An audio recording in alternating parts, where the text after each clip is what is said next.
Illustration number 11 पे आ जाइए। सबसे पहले इलस्ट्रेशन बुक कीपिंग के करने से पहले आपको क्या पता लगाना होता है कि सिस्टम आपको कौन सा फॉलो करना है, और अगर नहीं दिया होता तो बाय डिफॉल्ट कौन सा लेना है, नॉन इंटीग्रेटेड में ओनली कॉस्ट की बुक आपको लेनी होती है। तो इस क्वेश्चन में कुछ दे रखा है, नहीं दे रखा, यानी second column of your table that is हम अलग अलग बुक्स में काम करते हैं, अकाउंट्स का अलग और कॉस्ट का अलग। तो कॉस्ट वाली बुक्स में क्या एंट्री होगी वो बतानी है। सबसे पहले issue of material, direct material and indirect material. ठीक है, इशू ऑफ मटेरियल, पहले तो मटेरियल होता है परचेज, परचेज होता है तो SLC टू CLC। अब ये कह रहा है आपने इशू ही कर दिया है, तो डायरेक्ट मटेरियल इशू करते हैं तो WIP टू SLC, और इनडायरेक्ट करते हैं तो फैक्ट्री ओवरहेड टू SLC। ये एंट्रीज हो जाएगी। फिर allocation of wages and salaries, इनका भी पहले तो वेजेस लगते हैं, तो जब वेजेस का खर्चा होता है तो क्या होता है, wages overhead sorry wages control account debit to CLC। उसके बाद में इसने इन वेजेस को अलोकेट कर दिया, अब्सॉर्ब कर दिया, एनालाइज कर दिया, सबका मतलब एक ही है। जो डायरेक्ट में गया वो तो WIP टू वेजेस, और जो इनडायरेक्ट में गया वो अगर कुछ दिया होता कि ऑफिस का है तो ऑफिस कर देते, सेलिंग दिया होता तो वो कर देते, नहीं दिया तो factory overhead control to wages control account 2,40,000। ठीक है, अब आपके फैक्ट्री ओवरहेड्स को इसने बोला है कि जॉब में एब्जॉर्ब कर लिया, एब्जॉर्ब किया मतलब इनको इनके स्टेशन तक छोड़ के आना है। कहां जाता है फैक्ट्री ओवरहेड, बताओ, सोच के बताओ, फैक्ट्री ओवरहेड को कहां जाना होता था,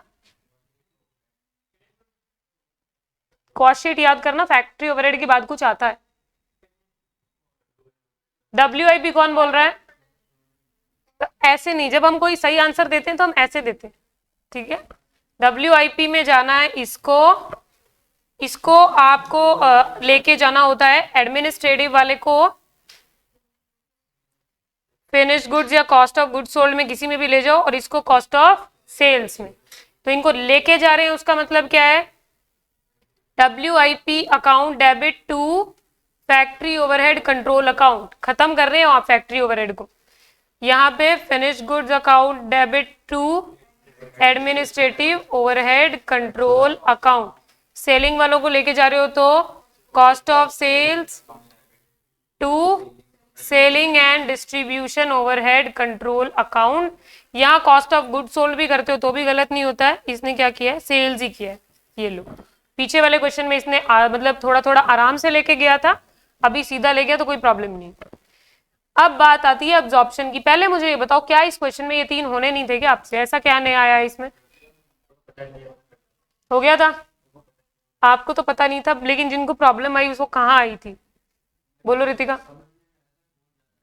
समझने में ये आई थी कि ये क्वेश्चन ऐसा है जो आपको खर्चा हुआ वो तो बता नहीं रहा। भाई आपको एज्यूम करना है कि हर खर्चा 2 बार होता है, पहले तो हमारा पैसा लगता है, दूसरी बार हम उसको एब्जॉर्ब करते हैं। कोई भी खर्चा लिखा हो उसकी 2 ट्रांजेक्शन है, अब इसने आपसे एक करने को कह दिया, उसका मतलब ये थोड़ी है कि एक आप दिमाग से डिलीट कर दोगे। आप अपने दिमाग में दोनों बनाओ, उसके बाद में जो इसने करने को कही हो वो लिख दो, वरना अगर एक बनाओगे तो आपको समझ नहीं आएगा किसको क्रेडिट किया और क्यों किया। अगर इसने अलोकेशन ऑफ वेजेस सीधा दे दिया रितिका, तो फिर अलोकेट तो तब करोगे ना जब पहले खर्चा लगेगा। पहले अगर खर्चा लगाने की एंट्री आप कर देते वेजेस टू CLC, तो आप उसको एब्जॉर्ब करते वक्त टू वेजेस अपने आप कर देते। ठीक है, अब बात आती है एब्जॉर्प्शन की। ये एब्जॉर्प्शन क्या होता है, ये अंडर एब्जॉर्ब्ड और ओवर एब्जॉर्ब्ड लिखा हुआ है, ये क्या होता है।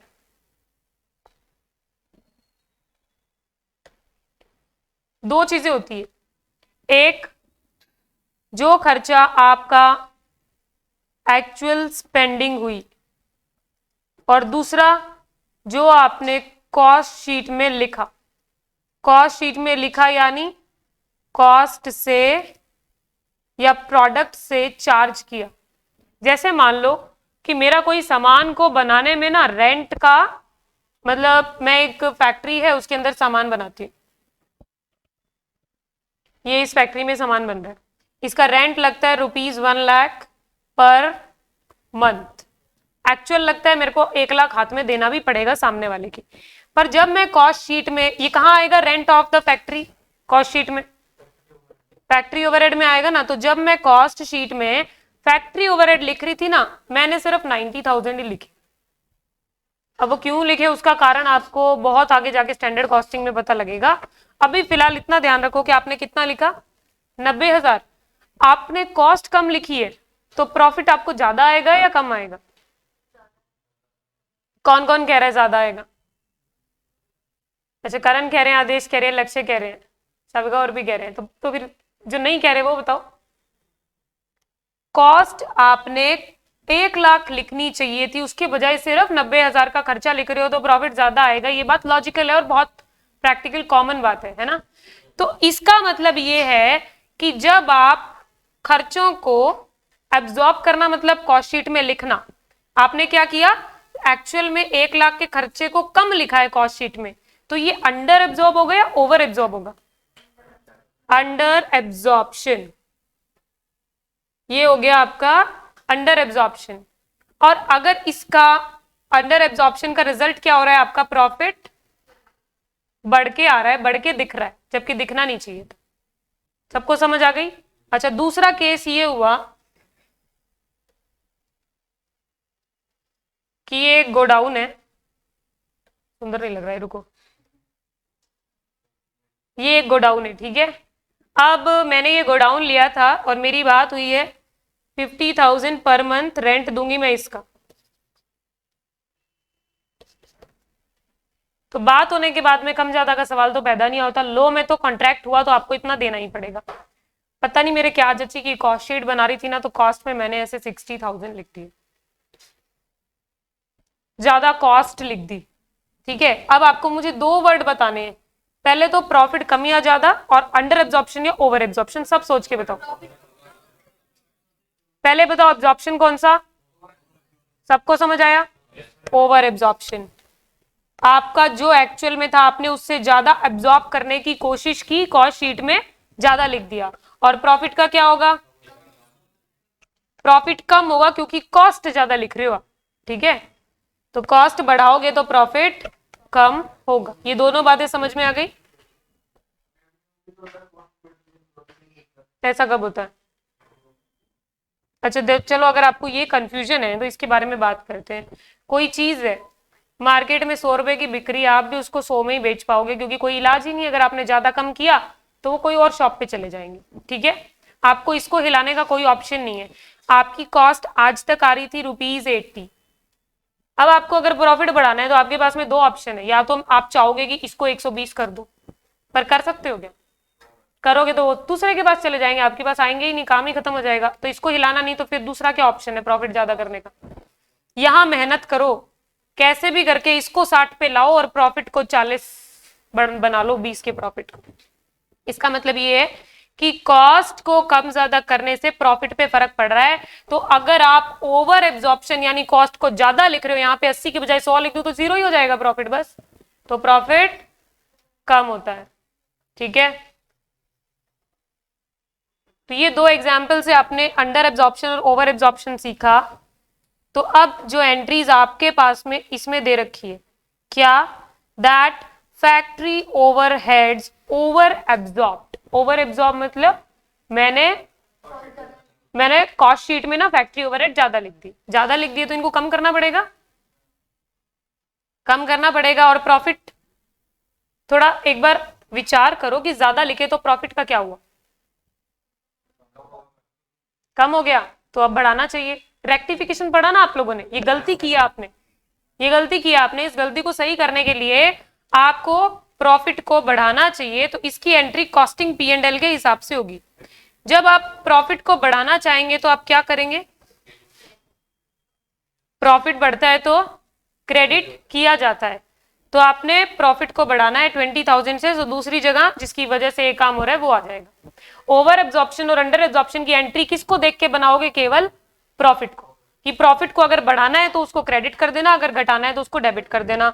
तो अगर आपने एडमिनिस्ट्रेटिव ओवरहेड को अंडर एब्जॉर्ब किया यानी कि कम लिखा, जिसकी वजह से आपका प्रॉफिट 10,000 से ज्यादा दिख रहा है, 10,000 से ज्यादा बुक में दिख रहा है, अब प्रॉफिट को कम करना पड़ेगा, तो कम करने के लिए क्या करूं, कॉस्टिंग पी एंड एल को debit.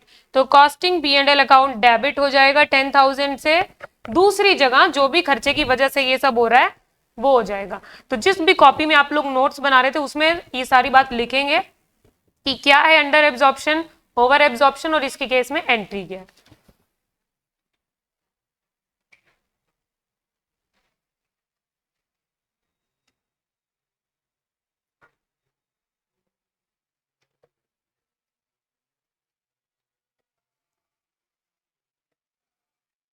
Absorption of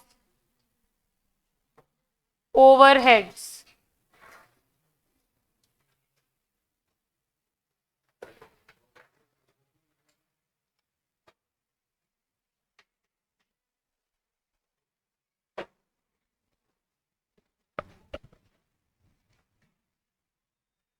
under absorption,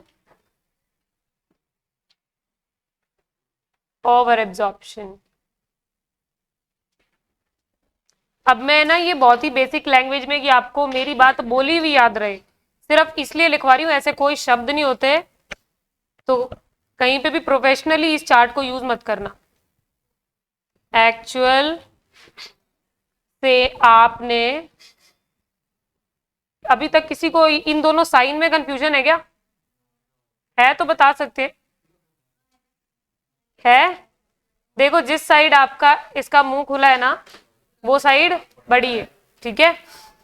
तो अगर मैं ये बोलूं कि अंडर एब्जॉर्प्शन है, उसका मतलब ये है कि एक्चुअल में खर्चा तो ज्यादा हुआ था, मैंने कॉस्ट शीट में कम लिख दिया।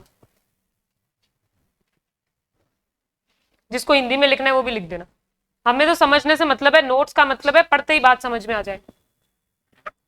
एक्चुअल एक्सपेंसेस 1 लाख, आपने कॉस्ट शीट में लिखा केवल 90,000 एग्जाम्पल, सो 10,000 का है अंडर एब्जॉर्प्शन।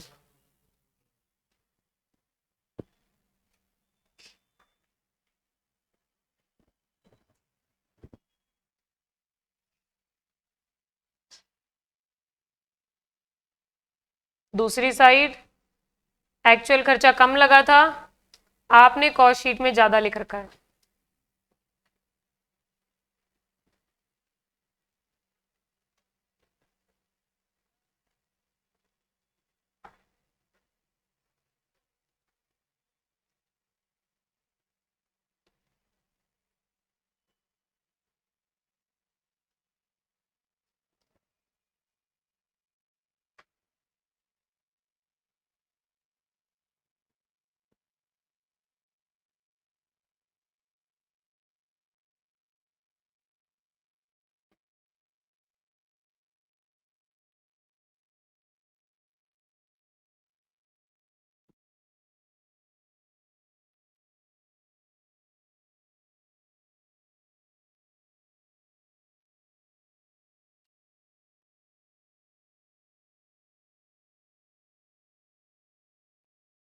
कॉस्ट में कम ऐड किया यानी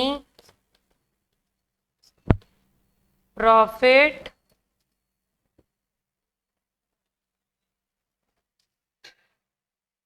एंट्री, आपके अंडर एब्जॉर्प्शन की एंट्री किसमें थी, ये कॉस्ट में कम ऐड किया यानी प्रॉफिट ज्यादा नजर आ रहा है।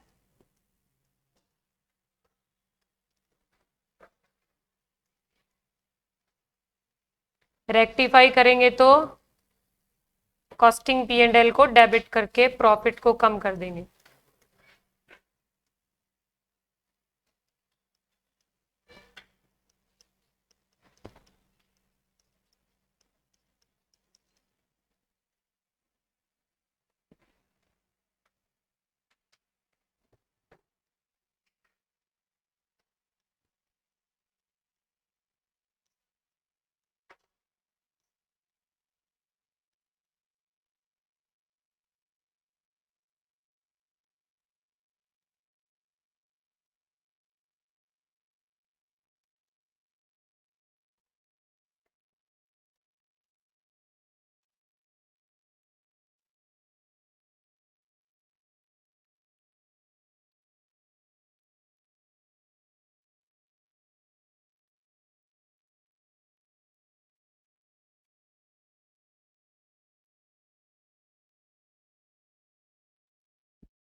जूम मीटिंग पे जो भी स्टूडेंट्स है सबको बात समझ में आ गई? नोट डाउन कर लीजिए और फिर बताइए हो गया हो तो।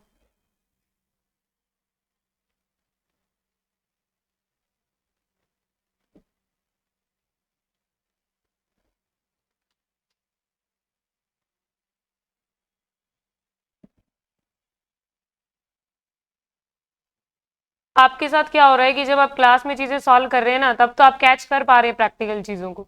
उन्हीं को अगर आज आपने सेम चीज घर पे जाके नहीं देखी तो कल वापस उसकी खिचड़ी बनी हुई मिलेगी। तो आज खुद से घर जाके वही बात सोचना जो क्लास में सोची थी। हाँ बिल्कुल।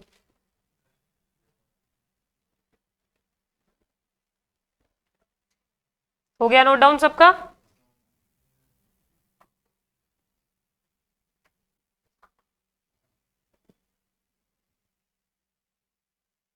अब है ना कॉस्ट में ऐसे लिख लिया करेंगे हिंदी में, ताकि तुम्हें बाद में याद रहे। हाँ,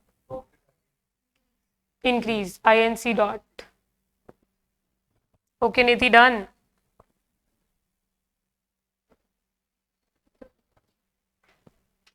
हो गया सबका?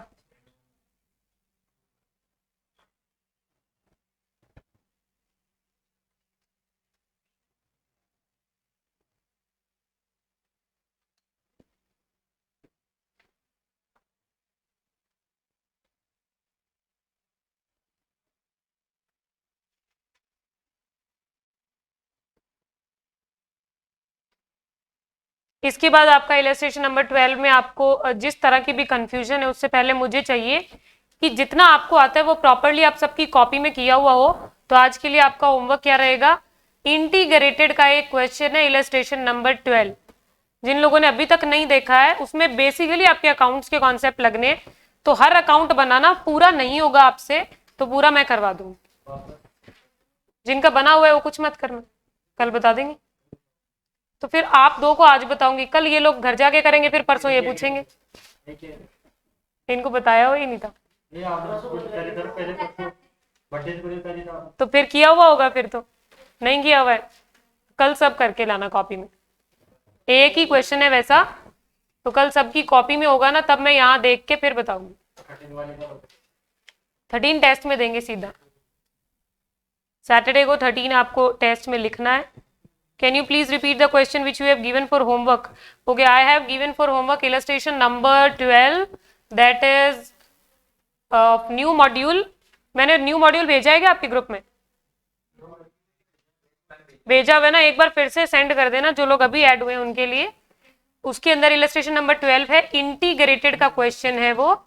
तो उसमें आपको जर्नल एंट्रीज पहले करेंगे तो अकाउंट्स इजीली बन जाएंगे, वो कर लेना। अब मैं आपको एक नया कंसेप्ट समझा रही हूं, ध्यान से यही ध्यान रखिएगा। रिकॉन्सिलिएशन चैप्टर के शुरू में दो हिस्से बताए गए थे आपको, बुक कीपिंग और रिकॉन्सिलिएशन। बुक कीपिंग जिसका भी थोड़ा भी पीछे छूटा उनको बता दूं, पेपर में क्वेश्चन रिकॉन्सिलिएशन का आता है। तो अगर अभी भी आपको इसको चैप्टर के 10 मार्क्स चाहिए, सो पे फुल अटेंशन। BRS पढ़ लिया तो और इजी हो जाएगा। ये क्या मतलब है इसका? रिकॉन्सिलिएशन शब्द का मतलब ये होता है कि जब एक ही जैसा रिजल्ट दो अलग अलग तरीकों से निकाला जाए और उसमें कोई फर्क आए तो उनको मिलान करना। जैसे जब आप बैंक रिकॉन्सिलिएशन करते हो तो उसमें आप क्या देखते हो कि आपके बैंक बैलेंस में कितने पैसे, क्या एज्यूम करते हो आप लोग, कितने हैं आपके बैंक बैलेंस आज से 10 साल बाद? एज्यूम ही करना है, थोड़ा लॉजिकल बोलना। हाँ, मैंने क्या बोला लास्ट में? थोड़ा लॉजिकल बोलना। आज से 10 साल बाद आप कितने साल के होगे? एवरेज अगर आप लोग 18 साल के हो तो आज से 10 साल बाद 28 साल के ही होंगे। ठीक है, तो करोड़ों में बातें मत कीजिए। एक सेकेंड, वो देखो 0, उनके हिसाब से पैसा उनकी कंपनी के अकाउंट में होगा, उनके अकाउंट में 0 होगा, है ना वैरन? Very good. क्या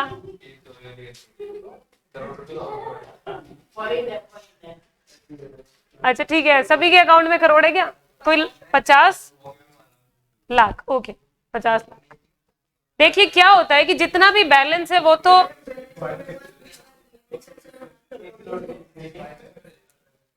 आया नहीं है अभी, एक्साइटेड मत हो जी। मेरे पास टाइम मशीन नहीं है कि मैं आपको 10 साल आगे भेज दूं, ना ही अभी बैलेंस आया है, तो एक्साइटेड होने की जरूरत नहीं है। ये बैलेंस जो अभी बोला है वो सच करने के लिए क्या करना पड़ेगा, पढ़ना पड़ेगा शांति से। तो ध्यान से देखिए, ये 10 लाख का बैलेंस अगर आपके अकाउंट में है, अब मैं मेरी बात कर लूं, 10 साल बाद मैं भी ये मानती हूँ कि कम से कम 10 लाख तो होंगे। तो अगर 10 लाख का बैलेंस हमारे अकाउंट में है, तो फिर चाहे बैंक की पासबुक बोले, चाहे हमारी कैश बुक बोले, चाहे कोई रिश्तेदार बोले, रिश्तेदार को तो तुम सच बताते नहीं हो, सॉरी सॉरी, ठीक है, चाहे बैंक वाला कोई आप किसी से कॉल करके पूछे, बैंक की किसी सुविधा पे कि मेरा बैलेंस कितना है, इन सबको यही बताना चाहिए ना कि 10 लाख है। जो चीज है ही जो 10 लाख ही है, अगर वो अलग अलग बताएंगे तो फिर कैसे चलेगा। अब जैसे इनका नाम शिव है, मैं बता रही हूँ शिव, आप भी बताएंगे तो यही बोलेंगे ना कि शिव है, चाहे 10 लोग बता दे। वैसे ही चाहे कोई भी बोले, अगर गलती आ रही है तो उस बात को रिकंसाइल करना जरूरी है। जैसे अगर मैंने बोला कि इसका नाम शिव है, ठीक है, अब नितेश ने आके बोला नहीं इसका नाम महादेव है, तो फिर कोई तीसरा जो सुनेगा वो कंफ्यूज नहीं हो जाएगा, वो कहेगा पहले मैं रिकंसाइल करके आता हूं कि भाई तुम्हारा नाम क्या है, ठीक है, तो फिर उसको फर्क पता चलेगा, और हैंस प्रूव क्या होगा, वो भी बोलेगा शिव और मैं भी बोलूंगी शिव। तो इसका मतलब रिकंसिलिएशन में जो चीज पे बहस होती है ना, वो चीज एक्चुअल में होती है, यानी यहां क्या होगा, प्रॉफिट ऑफ द ऑर्गेनाइजेशन। अब ये तो जितना हुआ है उतना ही होगा, चाहे कॉस्ट की बुक बोले चाहे अकाउंट्स की बुक बोले। अब कॉस्ट की बुक अलग प्रॉफिट बोल रही है और अकाउंट्स की बुक अलग बोल रही है, इनके बोलने से क्या होगा भाई, अगर इस एबीसी लिमिटेड कंपनी ने पूरे साल में 1 करोड़ का प्रॉफिट कमाया तो वो तो नंबर फिक्स है ना 1 करोड़। अगर ये 80 लाख कह रही है तो ये भी गलत है, इसके कहने से क्या होता है, और अगर ये 1 करोड़ कह रहा है तो ये तो सही कह रहा है। हमें क्या करना है, रिकॉन्साइल करना है कि तुम दोनों जो भी कह रहे हो सही बात पे आओ, 1 करोड़ पे आओ, वाकई में जो प्रॉफिट हुआ है। ये रिकंसिलिएशन यहां सीखोगे आप कि कॉस्ट की बुक और अकाउंट्स की बुक में फर्क क्यों आया। अब मेरे को फाउंडेशन वाले बच्चों याद करके बताओ, ऐसी कौन सी चीजें हैं जो हम कॉस्ट की बुक में रिकॉर्ड नहीं कर रहे थे। किसी भी कंपनी से रिलेटेड ऐसी कोई चीजें तो होती होगी ना जो कॉस्ट शीट में आती ही नहीं है। कौन कौन बोला डेप्रिसिएशन, डेप्रिसिएशन तो हर तरह का आता है। अच्छा, इंटरेस्ट वगैरह नहीं आता, ठीक है, एक तो इंटरेस्ट नहीं आ रहा था, और क्या नहीं आ रहा था,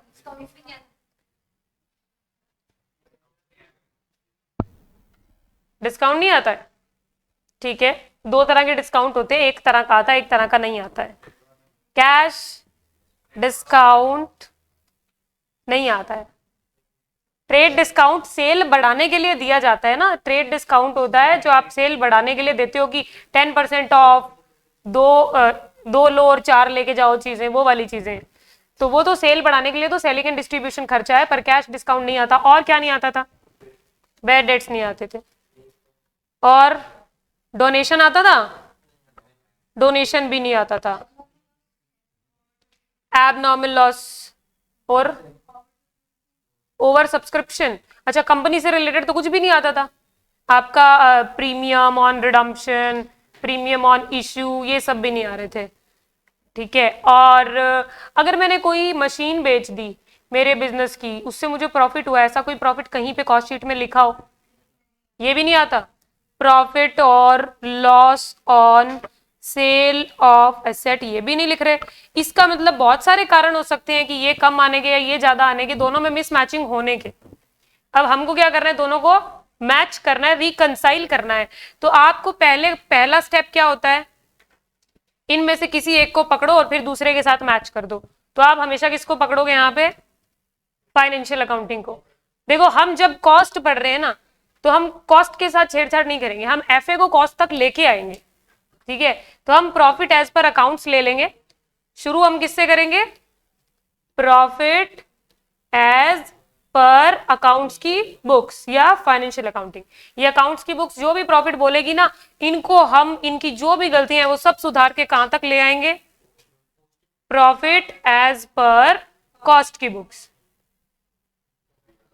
और फिर हो जाएगा रिकॉन्सिलिएशन। समझ आ गया, ये और ये बराबर, ये जो आपको बुक में दे रखा है वो, और ये जो आपको बुक में दे रखा है वो, आंसर आपको मिल जाएगा। प्लस माइनस आपको करनी है चीजें। अब है ना, बुक वाली चीजें सीखने से पहले कई कॉमन सी चीजें सीखते हैं आपसे। क्या बोला मैंने? सीखते हैं आपसे, ठीक है। इंटरेस्ट, अकाउंट्स में ना कोई इंटरेस्ट की इनकम आई थी मेरे पास में, वो अकाउंट्स के प्रॉफिट में लिख रखी है मैंने, पर कॉस्ट में नहीं लिखी। अब मैं अकाउंट्स के प्रॉफिट का ऐसा क्या करूंगी वो कॉस्ट के बराबर आ जाए? लेस कर देंगे। 100 रुपए अकाउंट्स में बड़ी शान से इंटरेस्ट लिया है ना तुमने, कॉस्ट वाला उसको अलाउ नहीं करता है, तो उसको माइनस करना पड़ेगा, -100 कर देंगे इंटरेस्ट इनकम जो केवल अकाउंट्स में लिखी है। फिर है ना कैश डिस्काउंट मैंने दिया था, ये मेरे लिए खर्चा था। अकाउंट्स की बुक में ना मैंने 5000 का कैश डिस्काउंट किसी को दे रखा है, कॉस्ट की बुक में तो ऐसा कोई डिस्काउंट देते नहीं है, तो अब क्या करूं? ऐड कर देंगे 5000, ठीक है। फिर ये बैड डेट्स, ये भी एक तरह का नुकसान था अकाउंट्स में, मैंने फटाफट ऐसे 500 का नुकसान बुक कर दिया था, पर अब तो कॉस्ट तो अलाउ नहीं कर रही, तो ऐड बैक +500। डोनेशन, ये डोनेशन का खर्चा 1000 का लिखा था कि मैंने अकाउंट्स में लिखा मैंने दान किया है, कॉस्ट बोली ऐसा कोई दान अलाउड नहीं, ठीक है। तो क्या करोगे? Add back 1000। एबनॉर्मल लॉस लिख दिया अकाउंट्स में 5000 का, ऐसे ही कोई नुकसान लिखते जा रहे हो, ऐड करो, कॉस्ट ऐसे नुकसान को अलाउ ही नहीं करती, ठीक है। प्रॉफिट हुआ एसेट को सेल करने पे 2000 का प्रॉफिट मैंने अकाउंट्स में दिखाया, मैंने एसी सेल किया था और 20 में लाई थी, 22 में सेल कर दिया, 20,000 का एसी 22,000 में सेल करा और प्रॉफिट लिख दिया अकाउंट्स की बुक में, कॉस्ट बोले ऐसे किसी प्रॉफिट को मैं नहीं मानती, -2000, ठीक है। मैं कुछ भी नहीं लिखवा रही रिकॉन्सिलिएशन में, क्योंकि मेरा ये मानना है कि ये कंसेप्चुअल है, हम हर एंट्री पे डिस्कशन करके पता लगा सकते हैं। और आज तक आपने रिकॉन्सिलिएशन जैसे भी सीखा हो, ये पहली बात तो ये अकाउंट्स वाले से अलग है, तो उनको मिक्स करने की जरूरत नहीं है, उसमें तो 4 तरह का होता है, ऊपर आपको कौन सा बैलेंस दे रखा, नीचे कौन सा दे रखा, कोई मतलब नहीं है, ठीक है। नॉर्मल दिमाग लगा के कि अकाउंट्स में क्या है और कॉस्ट में क्या है वैसे करेंगे। 2 इलस्ट्रेशन करवाऊंगी, आप खुद मान जाएंगे कि आपको चीजें आती है, सिखाने की जरूरत नहीं है।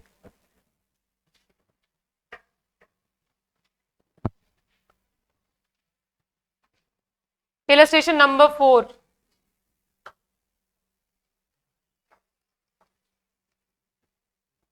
पेज नंबर बता देना मेरे को भी कोई।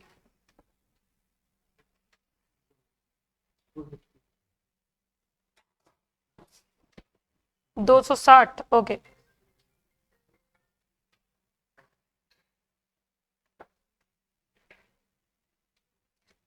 चलो ये देखते हैं क्या है।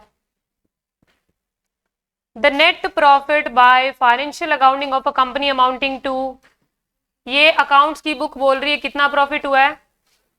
18,550, और कॉस्ट की बुक कह रही है कि 28,660 आ रहा है। ये फर्क क्यों आ रहा है ये बताना है आपको, तो आपको ऊपर का आंसर भी दे रखा है, नीचे का आंसर भी दे रखा है, आप कौन सा उठाओगे? हम किसको छेड़ेंगे? इसको। तो सबसे पहले हम लिख देते हैं profit as per financial accounting 18,550। अब आप प्लस माइनस बताते जाएंगे। Director fee not charge in cost account, ये ना अकाउंट्स वालों ने ऐसी कोई फीस माइनस कर रखी है, बट कॉस्ट वाले बोलते हैं हम नहीं करने देंगे, +650। फिर अकाउंट्स वालों ने एक प्रोविजन बना लिया, प्रोविजन बनाया, अपने प्रॉफिट को कम करके रख रखा है, provision for bad and doubtful debts जब आप बनाते हैं तो आप अपने प्रॉफिट को कम करके रख रखा है आपने अकाउंट्स ने, तो क्या करोगे? ऐड बैक कर दोगे 570, कि ऐसा कोई प्रोविजन प्रॉफिट से निकाल के नहीं बनाना है, कॉस्ट अलाउ नहीं करती है। बैंक इंटरेस्ट क्रेडिट मिला या दिया? क्या मिला है? सबको मिला है 30 रुपीज का इंटरेस्ट, अच्छा मिला है, लेकिन कॉस्ट तो बोल रही है मैं नहीं मानती, कॉस्ट नहीं मानती इन बातों। इनकम टैक्स, अकाउंट्स ने इनकम टैक्स पे करा 8300 का, कॉस्ट नहीं मान रही, प्लस कर दो 8300। Overhead in the cost accounts were estimated at ₹8500, charges shown by financial books were 8320।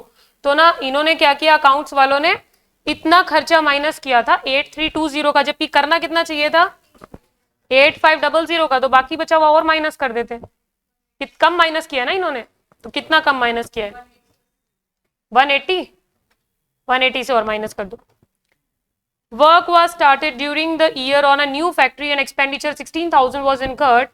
Depreciation of 5% was provided in financial accounts. इस बात का मतलब ये है कि 16,000 का कोई काम शुरू किया, केवल 5% का केवल ये डेप्रिसिएशन एफए वालों ने लगाया है, कॉस्ट वालों ने नहीं लगाया है। तो एफए वालों ने जो माइनस कर रखा है ना, ये कॉस्ट अलाउ नहीं कर, ऐड कर दो। अब निकालो क्या आ रहा है।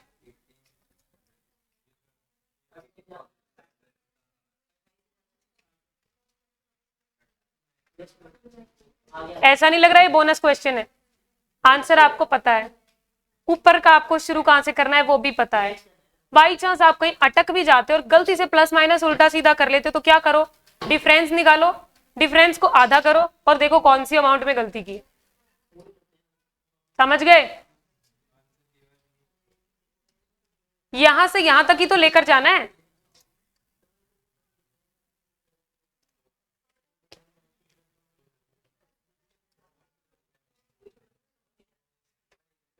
सीधा मुझसे पूछ सकते हो आप लोगों को जो भी प्रॉब्लम है वो डायरेक्ट यहां से पूछो, क्या प्रॉब्लम है।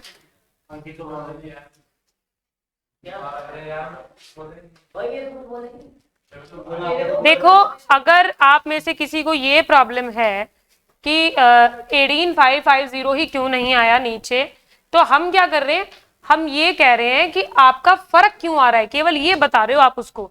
असली क्या है वो तो क्वेश्चन ने भी आपको नहीं दे रखा कि कौन सही है, ठीक है। वो एग्जाम्पल था कि क्यों करना पड़ता है, क्योंकि फर्क आ रहा है दोनों में।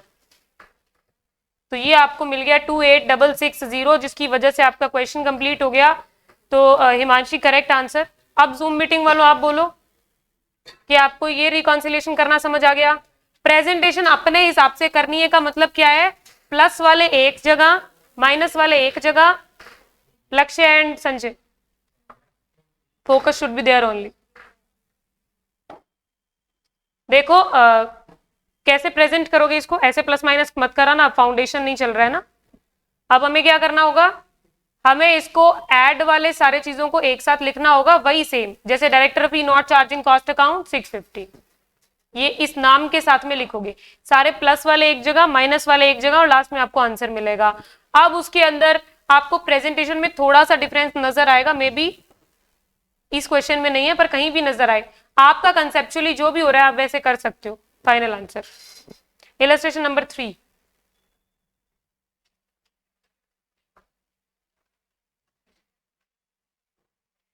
आपके पास में 5 मिनट का टाइम है, इसको रीड करो। इसमें से जो ट्रांजेक्शन का प्लस माइनस आपको समझ में आए ना, आप क्या करना है, ऐसे बस लिख देना कि प्लस और माइनस, और जिसका नहीं समझ में आए वो रख छोड़ देना। यस, स्टार्ट करना था कौन से प्रॉफिट से आपको। Net profit of a manufacturing company appeared at 64,500 as per financial records. हमें इससे शुरू करना होता है और जाना होता है यहां तक। तो अपन लेके चलते हैं इसको। Income tax provided in financial accounts या बुक्स, जो टैक्स फाइनेंशियल की बुक्स ने माइनस कर रखा है वो कॉस्ट अलाउ नहीं करेगी, तो हम उसे वापस एड बैक कर देते हैं। बैंक इंटरेस्ट क्रेडिटेड, ये तुम्हें जो भी इंटरेस्ट मिला हो, हमें कुछ नहीं मिला। Work overhead under recovered, work overhead under recovered के अंदर आपकी रिकवरी जैसा कुछ अकाउंट्स में होता था क्या? अकाउंट्स में तो ऐसा कुछ नहीं था, ये तो कॉस्ट बात कर रही है। कॉस्ट ने क्या कर रखा है, कॉस्ट ने कम कॉस्ट लिखी है, यानी कि कॉस्ट ने प्रॉफिट ज्यादा दिखाया है, तो अकाउंट्स फिर आपको भी अपना प्रॉफिट बढ़ाना पड़ेगा उसके हिसाब से। ऐड ही होगा ना। ध्यान से सोचो, आपने कभी अपनी अकाउंट्स की जर्नी में आज तक ऐसा कुछ सुना है, रिकवरी एब्जॉर्प्शन? नहीं ना, हमने तो सिर्फ कॉस्ट में ही सुना था। अंडर रिकवरी या अंडर एब्जॉर्प्शन एक ही बात है। अंडर एब्जॉर्प्शन का मतलब क्या था, कॉस्ट कम लिख रहे हो तो कॉस्ट वाली बुक वाला अपना प्रॉफिट ज्यादा दिखा के रखा है, तो दो ऑप्शन है, या तो कॉस्ट का कम कर दो या अकाउंट्स का ज्यादा कर दो। पर आप किसके साथ खेल रहे हो, आप तो अकाउंट्स के साथ खेल रहे हो, तो क्या करोगे, अकाउंट्स का ज्यादा कर दोगे। तो 1550 से आपने अकाउंट्स का प्रॉफिट बढ़ा दिया। Depreciation charge in financial accounts only, ये मान लो, अगर इसको आप ये मान लो कि फाइनेंशियल अकाउंट्स में डेप्रिसिएशन इतना चार्ज किया गया है, हमें फाइनेंशियल अकाउंट्स के हिसाब से नहीं करना, कॉस्ट के हिसाब से डेप्रिसिएशन चार्ज करना है। मैंने देखो क्या किया है, अकाउंट्स वाले को तो ऐड कर दिया और कॉस्ट के हिसाब से चार्ज करना था तो कॉस्ट वाले को लेस कर दिया। उसके बाद में ओवर रिकवर्ड, अब ये आप सोच के बताओ, लेस होगा क्योंकि रिकवरी जैसा अकाउंट्स में कुछ नहीं है। कॉस्ट ने खर्चा ज्यादा लिखा यानी कॉस्ट ने प्रॉफिट कम दिखाया, तो अकाउंट्स को भी अपना कम करना पड़ेगा। -850 loss due to obsolescence charge in financial accounts, ऐसा कोई लॉस हम नहीं अलाउ कर सकते। Interest on investment not included in cost account, less 4000, ऐसा कोई इंटरेस्ट की इनकम भी नहीं दिखा सकते। Store adjustment credited in the financial books, income है या क्या है? देखो अकाउंट्स ने ना इसको इनकम दिखा के रखी है, क्रेडिट करा है मतलब क्रेडिट ऑल द गेन्स, तो अकाउंट ने ऐसा कोई गेन दिखा रखा है जो अलाउड नहीं है, तो इस गेन को इसे खत्म करना पड़ेगा। Loss due to depreciation in stock value, तो ये इसने माना है कि सिर्फ अकाउंट्स ने ऐसा कोई लॉस दिखा रखा है जो कॉस्ट नहीं दिखाना चाहती है। अब करो, फिर भी नहीं आया, ऐसे कैसे पॉसिबल है? कैलकुलेशन मिस्टेक हो सकती है, चेक करो वापस। कंग्रेचुलेशंस टू मी, मैं पढ़ा रही हूँ ना आपको, तो अगर आपका सही आएगा तो मुझे बधाई मिलेगी।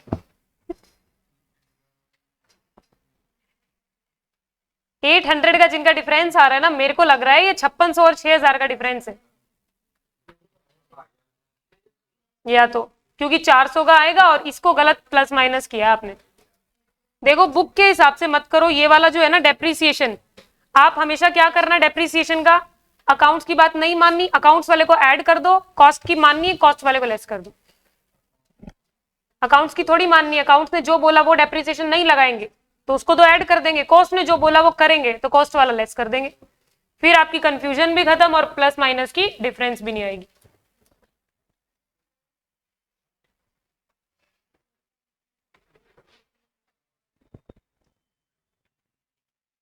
डन, परफेक्ट, चलो बढ़िया। ये 2 क्वेश्चन जिनके हो गए ठीक है, नहीं हुए तो लॉजिक देख के आना, कल क्लास की स्टार्टिंग में जो भी हो बता देना।